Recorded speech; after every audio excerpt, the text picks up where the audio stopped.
আমার আপনার অন্তরের ভিতরে এমন একটা রোগ রয়েছে, যে রোগটি আমার আপনার নেক আমলকে জ্বালিয়ে পুড়িয়ে ছারখার করে দেয়।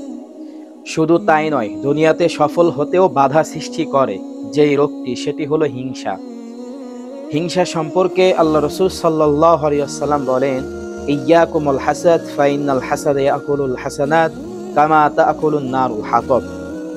তোমরা হিংসা করিও না, কেননা হিংসা নেক আমলকে জ্বালিয়ে দেয়, যেমন আগুন শুকনা কাঠকে জ্বালিয়ে দেয়।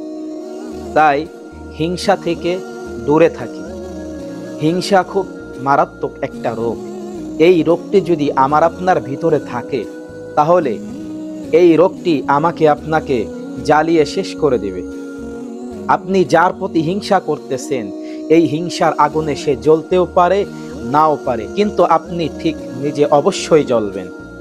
তাই হিংসা থেকে দূরে থাকি।